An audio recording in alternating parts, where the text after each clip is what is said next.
Daar is ontelbare wonders in God se skepping wat nooit ophou om ons te verstom nie, van die eindelose heelal gevul met sterre en sterrestelsels tot die ingewikkelde ekosisteme wat die lewe op aarde onderhou. Want in hom is alle dinge geskape wat in die hemele en op die aarde is, sienlik en onsienlik, alle dinge is deur hom en tot hom geskape.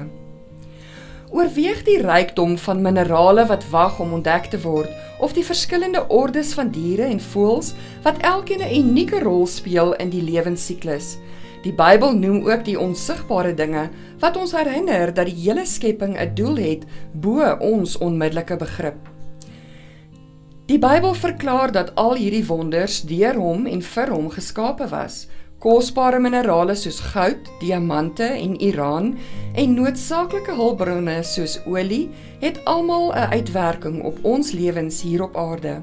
Dit is nogtans belangrik om te besef dat al hierdie hulpbronne geskape was deur Jesus en vir hom.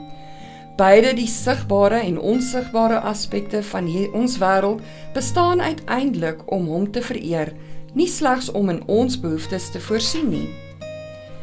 Ons is bevoorreg om hierdie hulpbronne te gebruik, omdat Jesus hulle goedgunstiglik met ons deel.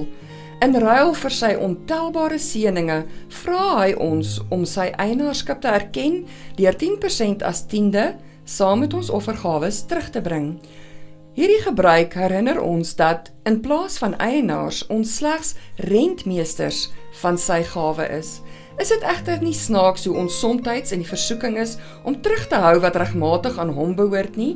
Wanneer ons deur God geseën word, moet ons erken en besef dat hy die meester en eienaar is van alles wat ons onsself wil toeëien.